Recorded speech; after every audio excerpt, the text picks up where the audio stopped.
Таасан бацгаана уу. За, DD-гийн залууг монстр буюу мангас байсан гэд. За баг энэ дэлхий баг тэр чигээрээ үзээ ядчихна. Удахгүй орон шоронд орохын баг л хоног тоолоод хүлээж.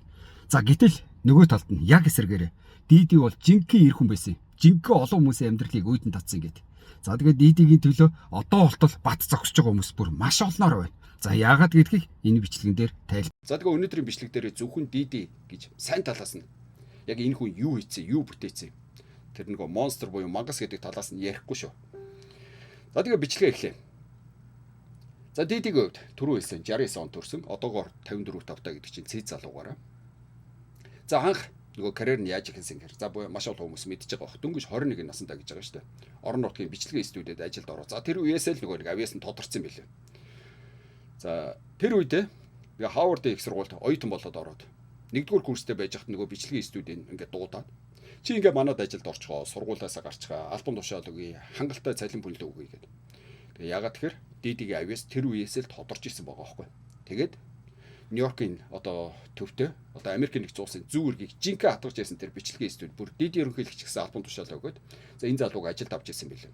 За улмаар хонгор залуу 25 наснда за Black Boy Records гэдэг. За зүүн үргийг жинхэнэ хатгасан бичлэгийн студ ингээд байгуулад за тэгээд тэр бичлэгийн студ дээр маш олон одуудтай. За нөгөө Notorious B.I.G. За тэгээд дээрэс нь юу лээ? Usher, Mariah Carey, TLC, The Boyz II Men гэдэг маш олон одуудтай хамтарч ажиллаад тэднийг бүгдийг нь од болгоод тэгээд тэрийг дагаад нөгөө Black Boy Records буюу DD-гийн нэр хүнд ингээ өсөө явцсан байл. За тэгээд нэгэнт ингээд өсөөд олны амны одоо юу гэдэг бай болоод эхлэнгүүт за мэдээж хэрэг хүн болго ярьж эхэлнэ. За яг тэрнтэй зэрэгцээд Америк нэгдсэн улсын баруун эрг одоо нөгөө Лос Анжелес төвтэй Death Row гэдэг бас бичлэгийн студ. За тэр үедээ баруун эрэгтэй жинхэнэ од болж байсан. Тэр хоёрын дунд жинхэнэ нөгөө нэг тэмцэл гэдгийг хэлсэн юм байлээ. Тэгээд rap music гэж юу илээ тэрийг дагсан маш олон хүмүүс байдаг. Хитэн саяараа байдаг. Тэгээд тэд нар дагаад нөгөө нэг ингээд юу болж ийн гэдэг. Энийг дагаад нөгөө нэг Black Boy Records буюу DD-гийн нэр хүнд за жинхэнэ Америк дээр ингээд түгээд эхэлсэн юм байлээ. Мундаг байгаац. За улмаар DD маань за 1990-ад оны үед гэж байгаа. 90-с 2000 оны үед. За бүр ёстой нэг төрөл бүрийн бизнес. Одоо өөрөө нэг рэпер, өөрөө ч хэд хэдэн одоо альбом гаргацсан. За тэгээ альбом гаргаад тэр нь бүр амжилттай болоод бүр шуугуулад одоо Grammy шагнал мангал хүртэл аваад. За ингээд нөгөө супер артист үнчээ. Бичлэгийн студ байгуулсан. Дээрээс нь өөрөө ингээд артист. Тэгээ ийм хүн чинь цаашдаа нэг жинхэнэ бизнес тгүүл тавиад өөрийнхөө нэрийн брендинг бүр хоёр брэнд гэж байгаа шүү. Одоо лейбл. Тийм хувцсны брэндүүд гаргаад одоо сүрчгний дахиад ийм бас брэндүүд гаргаад за дээрэс нь одоо кино продакшн гэж байгаа. Өөрөө нөгөө кино тоглоод жүжигчин болоод тэрнээс гадна өөрөө гэсэн кино продакшн байгуулад за дээрэс нь ресторан хүртэл байгуулад тэгээ нөгөө ресторан ганцхан биш чейн гэж байгаа байхгүй ингээд сүлжээ ресторанууд хүртэл байгуулад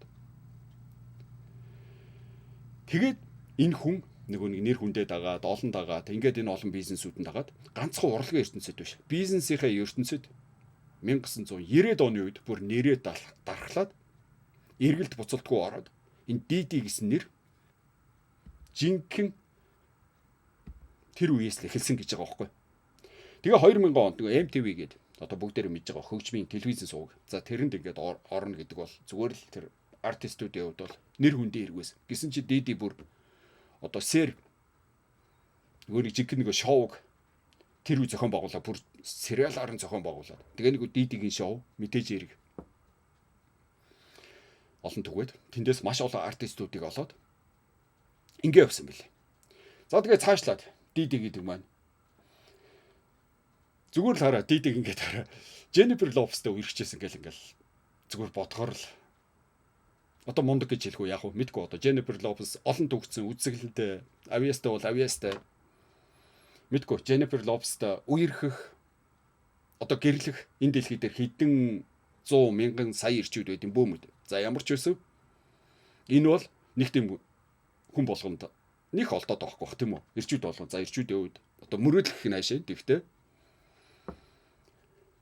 ийм боломж гараад ирвэл нэг алдахыг хүсэхгүй байх тийм үү? За тэгээд хэлчихвэл одоо мэдхгүй за жоохон зөржиж магадгүй. За дээрээс нэг Pandora event гэдэг. Одоо энэ тент нэг янз бүрийн сайн дурын одоо Юу мөнгө босгох маш том үйл ажиллагааг зохион байгуулж ирсэн гэж байгаа байхгүй. Тэгээд тэрний дидигийн тэр тусалсан мөнгө босгосон тэр үйл хэрэг нь бол зүгээр л ингээл уртцаас юм билээ. Тэгээд хоёрын оронд $100 $200 биш шүү дээ. Саяар нь л босгож ирсэн билээ. Хамгийн сүүлд гэхэд Hurricane гэдэг нэг далайн хааш урганд тэн дээр Jay-Z-тэй хамтраад маш их мөнгө босгож ирсэн, маш их тусалж ирсэн гэдэг. Ийм юм байлаа. Ямар таал нэг Нью-Йоркийн түлхүүр гэдэг. Одоо Нью-Йоркийн бүх бизнес, бүх албан ажиллагаа дид тантай нээлттэй шүү. Хамтарч ажиллахад бэлэн шүү гэдэг. Хотынхоо түлхүүр ингэж бэлэг болгож өгдөг. Тэр нэг ийм түлхүүр өгдөг байхгүй юу? Нью-Йоркийн түлхүүр гэдэг. Тэгээ тэрийг нэг олон хүнд өгөөд байдаг. Тэрийг хүртэл өгч ийсэн гэдэг. Тэгэхэд ингээд бод. Тэгэхээр энэ хүнтэй Нью-Йоркод ямар их үйл ажиллагаа, ямар их хэм хийсэн ингээд харагдаж байгаа. За тэгээ хамгийн сүүлд нь нөгөө Диди 50 нас хүрсэн. 50 насны он энэ дэлхийн супер одод тэр чигээрээ ингээд цуглаж ийсэн гэж боддоо. Өнөөдөр миний төрсөн өдөр болох юм бол миний 50 насны төрсөн өдөр болох юм бол миний эдэн найзууд цуглах байх тийм үү? Монголын одод лав цуглахгүй. Тэгсэн чинь Дидигийн 50 насны энэ дэлхийн супер одод тэр чигээрээ. Тэгэхээр л энэ хүнтэй юу хийсэн тэр бусдад ямар хүндлэлтэй гэдг нь харагдаж байгаа байхгүй. Тэгээд Дидиг нэг хар залуугаасаа гэж байгаа байхгүй. Одоо шоу зохиох өөр нэг тийм хоббитэй байсан мэл. Тэгээ хамгийн гол нь тэр шоугаа болохоор зүгээр нэг одоо pleasure буюу юу гэдэг гоё сэтгэл ханамж авах гэдгээсээ гадна гол нэг хүмүүсийг communication гэдэг хүмүүсийг ингэж одоо цуглуулдаг нэгтгэдэг гэж өөрөө томьёолж ирсэн мэл. Тэгээ тэр нь ч үнэн л дээ. Тэгээ ягаад тэгэхээр одоо энэ дэлхийн одууд энүүгээр дүүрэн одоо дэлхийгээр дүүрэн ухаантнууд байгаа шүү дээ. Энэ тэлд очиод ингээл ухаан царайлал суугаад байдаг. Хамгийн гол нь тэр ухаантнуудыг чинь зүгээр нь хурал цуглаан дээр авчирхаар нэг жоохон ингээл ухаанаа гаргаж чагаад яваад өгдөг, тараа яваад өгдөг. Тэгтэл тэр Дидигийн паро дээр ирж байгаа хүмүүс чинь эдэж жоо наргиц зингэн ярин хөөрн хамаагүй л ажил төрөл амжуулж байсан. Тэгээ хамгийн гол нь тэр том одууд Дидигийн парид орно гэдгийг нэр төрөе гэдэг. Тэрэнд орно гэдэг бол урилга авсан л бол ирдэг. Тэгээ тэр олон хүмүүсийг нэг дараа ингээд цуглуулж яасан. Цуглуулахаа сүүлийн 20 30 жил цуглуулж яасан. Тэгэхээр тэндээс ямар олон бизнес, ямар олон санаа, ямар олон үйл ажиллагаа ургаж гарсан бол. Тэгээд тэр олон хүмүүсийг ингээд хүндлэлийг нь хүлээсэн. Тэгэхээр Дидигээс өөр хүн ер нь одоо байхгүй юм шиг үлээ. Ийм ингэж олон жилийн туршид ингэж олон хүмүүсийг ингээд цуглуулж яасан. Хамгийн сүүлд LeBron James хүртэл хэлж яасан. Дидигийн пари шиг ийм супер пари байхгүй штэ гэдэг. Тэгэхээр хүмүүст одоо нэг жинхэнэ нэг pleasure буюу одоо гоё аятайхан байлгахаас гадна жинхэнэ нэг бусад хүмүүстэй уулзах, учрах, ярих, хөөрөх тэр боломжийг нь олгож яасан. Тэгээд эцэст нь хэлэхэд Диди бол зүгээр нэг юм одоо богинохон одоо энэс хойш амьдрал нь бол хэцүү болчихлоо. Тэгэхдээ богинохон наслахтаа маш их юм хийсэн залуу юм бэл. Маш олон хүмүүсийг түрэн бий хийсэн. Маш олон хүмүүсийг алдрын давцанд хүргэсэн. Маш олон хүмүүсийг өөдөн татсан. Маш олон хүмүүсийг ажлын байртай байлгасан. Маш олон хүмүүсийг од болгосон, маш олон хүмүүсийг мөнгөтэй, төгрөгтэй болгосон. Тэгээд дөнгөж төрөөд яста жинхэнэ үгээгүй ядуу төрсөн гэж байгаа. Тийм айлын үхэд өнөөдөр тийм ээ 20 30 жилийн дотор тэр бумаар тоологдох хөрөнгөтэй болсон. Энэ дэлхийн супер одуудын нэг болсон. Ингээ явж гэн гэдэг чинь энэ залуу авьяастай, маш хөдөлмөрч бас бусдын төлөө гэсэн сэтгэлтэй юм шиг байгаа. Тийм болохоор хүмүүс мэдээж яриг дагж байгаа. Тэр одууд нь тэнэг хүмүүс биш шүү дээ. Дагж байгаа, хүрээлж байгаа. Өнөөдөр хүртэл одууд нь Диди тэм юм бишээ гэдэг ингээ хэлж байгаа ярьж байгаа маш их хүмүүс байна.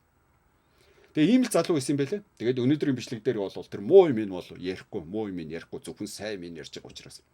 За тэгээ нэг эцэст нь хэлэхэд бичлэгийн мэн би Facebook дээр тавина. Ерөнхийдөө бол би Facebook дээр идэвхтэй. Одоо бол YouTube дээр сууг нээсэн байгаа. YouTube дээр маш идэвхтэй вэ гэж бодож байгаа. Тэгэхээр YouTube-ийн суугийн маань дагаад өгөөрэй. Ягаад тэгэхээр Facebook дээр тавьсан бичлэгийг хүмүүс ерөөсөө олохгүй байгаа байхгүй.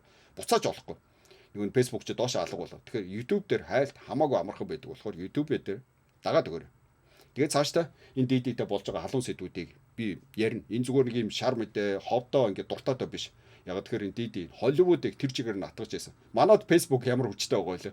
Монголыг зүгээр эргүүлж байгаа шүү дээ. Ингэж байгаа шүү дээ, тий. Тэгэхэд Facebook ийм хүчтэй байхад тэр Facebook-ээс чинь хэд дахин дээр оргилд нь байж байгаа Холливуудыг атгаж байгаа тэр Холливуудын супер одууд энэ тэр мэдээ. Маш чухал. Тэд нар ямар нөлөөтэй юу ээжсэн, яаж хоорн хариулж байсан. Одоо эндээс бүх юм илэрх гээд байгаа болохоор энэ бол ингээ маш чухал. Тэгэхээр энийг бид нэр сонсох ёстой, мэдэх ёстой гэж би бодож байгаа. За тийм үднээс бичлэг ээжлээ. Тэгээ таалагдсан болвол share бас тэгээ комент өчөөд нэг лайк манайхан ч бас тэртэл дээр сайн штэ тийм ээ. За баяртай. Тэгээ дараагийн дахиад гоё мэдээ гарах юм бол би дахиад зурлаа гээд 50-д байна. Санаа оноогоо бичээрэй. За баярлалаа.